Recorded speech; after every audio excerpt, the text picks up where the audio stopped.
Hey everyone, Kiflin here, another video for you. This is the long-awaited PlayStation Plus version of Driveclub. This game came out months ago and then kind of took a dump in the bed rather quickly, and they pulled it from the store for the PlayStation Plus. And in my region, it was even a struggle to buy it. It would come up, it would come down, it would come up, come down. For those of you wondering, I'm in Canada. And there was even difficulties purchasing the game. It was shown as not available because I have PS Plus. So I couldn't even buy it. It was really messed up. And the game kind of fell off my radar until about 2 weeks ago, to about E3. Popped back into mind and I started looking up and found out, hey, with the July update for PlayStation Store, Driveclub PS Plus Edition became available. So, like it says, ready, go. You know what? Let's get ready to have some fun, guys, because I'm looking forward to this game.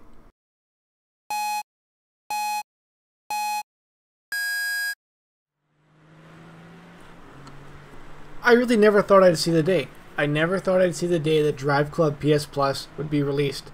There's so much controversy around the dumping in the bed last fall or Christmas, whenever the hell this game came out, that I thought it'd just be pushed off to the side and we'd never see it. I'm glad they did follow through and actually push it through. This game looks amazing.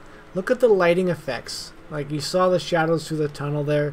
The day-night cycle is pretty amazing. You'll see that in a second. It seems like every track has a full day-night cycle for every lap. Just a quick day-night cycle. It's nice to see. That way you can see all tracks in various aspects of lighting in a single race.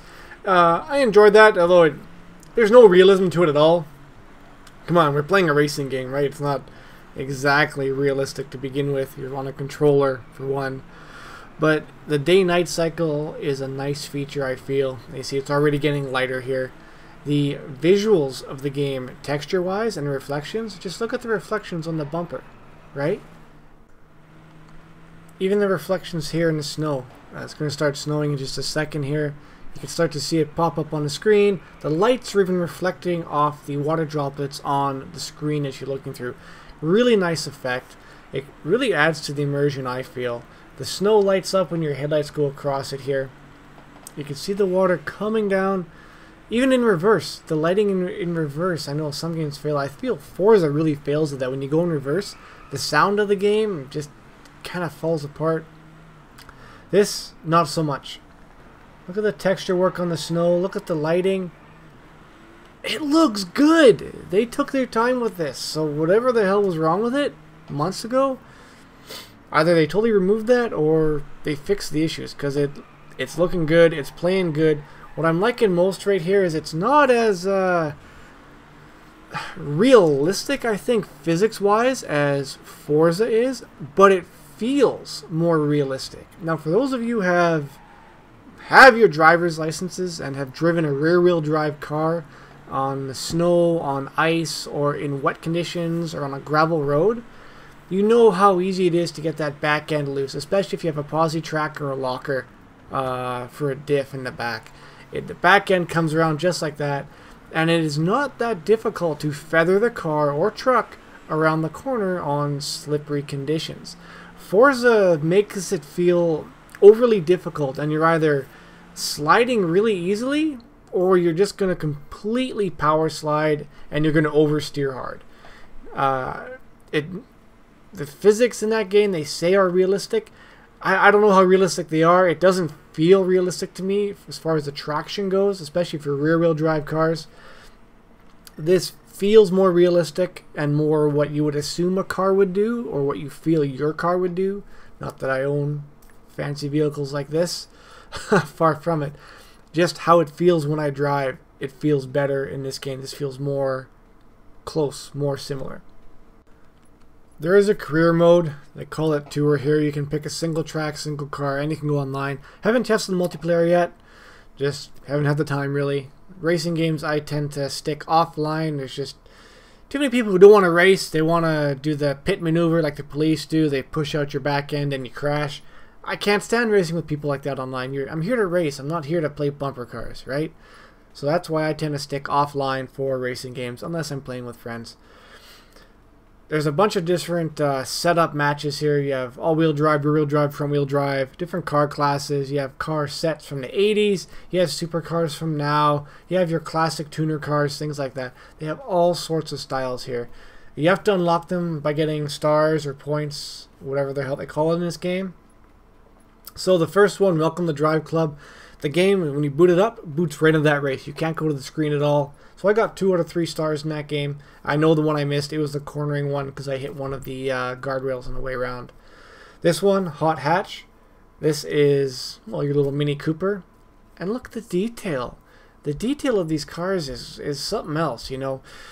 From what I'm looking at right now, you're stuck with these set decals. I think you unlock the color schemes where you can actually detail them yourself. Not that big of a deal. I've never been a fan or never saw it as a selling feature to have customizable cars, the colors. Mechanics, yes. Colors, not so much. I don't particularly care. It's the color of a car. I want to play with the mechanics. I don't want Paint Simulator. If I wanted Paint Simulator, I'd play Mario Paint. I want to play a driving game. So give me driving stuff, mechanics, grip, all that jazz. For those of you who don't know, again, the Mini Cooper is a front-wheel drive car. It is quite the sporty little beast, completely different from the vehicle we were just driving, which was rear-wheel drive. This one is front-wheel drive. It feels like a front-wheel drive car. In real life, away from video games, I drive a front-wheel drive sport compact. Not a Mini, something else. Not going to bother telling you the brand. It doesn't matter. But I drive a little sports coupe like this, and I'm blown away in this game at how much it feels like a real-world front-wheel drive car. How it behaves, how the understeer happens, especially when you're on the throttle. When you're on the throttle on a front-wheel drive car and you're trying to go around a corner, it doesn't go around the corner because your front wheels are just losing traction. They're trying to go left or right, and they're trying to pull you forwards. It just loses traction. This feels like that, and Forza doesn't have that feel for front-wheel drive cars. Again, I don't know how they say their physics work. They say their physics are true to life. They've never felt true to life to me. The cars never behave the way I would expect. They oversteer, understeer too much, and vehicles seem to lose traction too easily in Forza to what the real world seems to be. This feels closer to real life than any racing game I've played. I think ever. I'm going to say ever because I've played them all. I've played all the Forza games, all the Gran Turismo games, and every arcade racer in between. And this is the first game where the vehicles actually feel the part. This feels like a front-wheel drive car, and in my mind, it behaves how you would expect a front-wheel. See, I'm going wide here. I'm hard on the throttle and hard left, and I'm going wide. In Forza, it wouldn't behave like that. It would feel differently. And this is the first game where the feeling, and I'm not saying realism. There's a difference between realism and feeling. In this game, it feels the way you would expect it to. The cars behave the way you would expect based on real-world driving experiences. It's awesome. It really is. The physics. Oh, look at that, a rainbow. Didn't notice that the first time around. I enjoy rainbows. They're colorful. This is the first game that does it. And I'm just marveling at the reflections off the rear window here. It's a good looking game, guys. Look at the water coming off the screen. Look at the reflections of the lights. It's stellar. What's more stellar though is the sound. Holy mother of God, you guys. If you are a racing game fan like I am, and I'm I'm not talking Mario Kart. I'm talking like Gran Turismo, Forza kind of thing. As soon as Gran Turismo came up for the PlayStation, I found out about that game about a month or so after it came out in the issue of EGM. Remember that magazine? Electronic Gaming Monthly? I had a subscription. That's how I found out about Gran Turismo. I fell in love with that game. I modified all the cars. All my favorite cars were in it. The cars I wanted to buy in high school were in it. I got to tune them as I would in real life. It was awesome.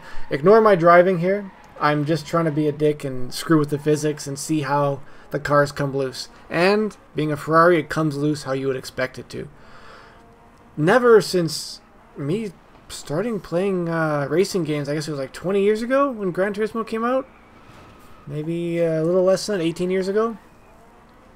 Never has a game actually sounded like a racing game. I think they've all sounded tinny and empty, and they just kind of suck.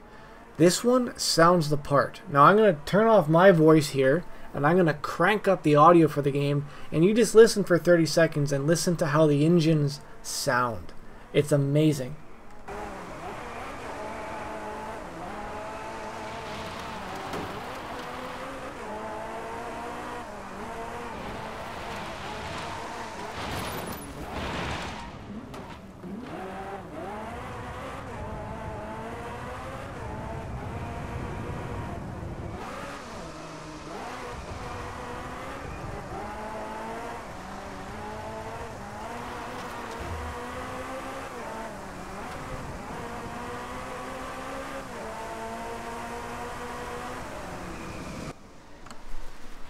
What'd you think of that?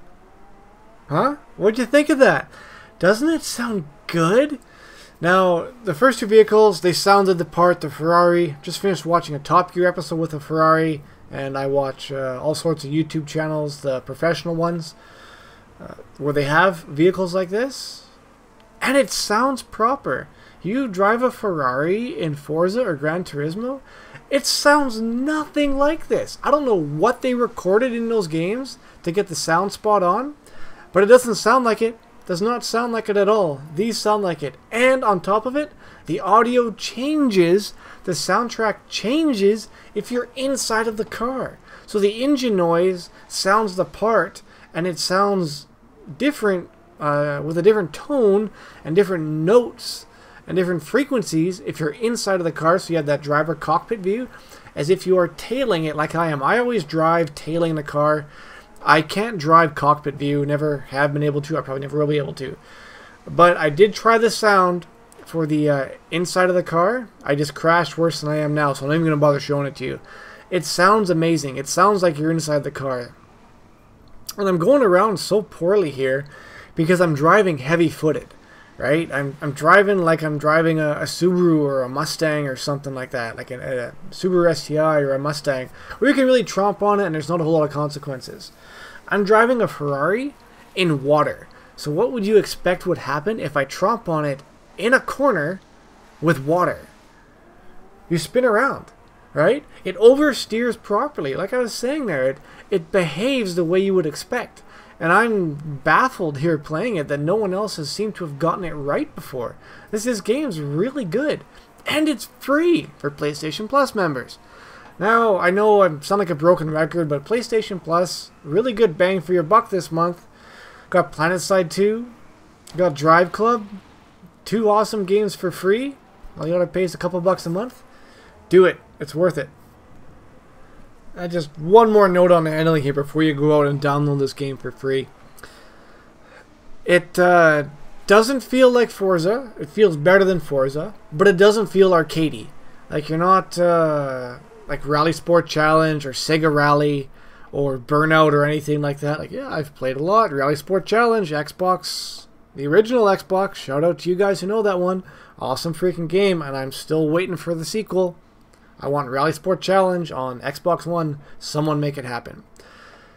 Anyways, this game doesn't feel like any of those. It feels like its own beast, which is nice. You're not trying to mimic or rip off another game. Kudos to them for that. But they've nailed the feeling. They've nailed the driving feeling. Can't say enough good things about it. For probably spent an hour and a half playing it. Didn't get bored with it. I just had to go to sleep. Listen. Listen to it. It sounds amazing. It plays amazing too, guys. This is Driveclub on PlayStation 4. Free, or a free variant of it for PlayStation Plus subscribers. Go out, download it, play it, enjoy it. Listen to the symphonies of those V10s, those V12s. Go out there and have some fun, guys. You know you want to.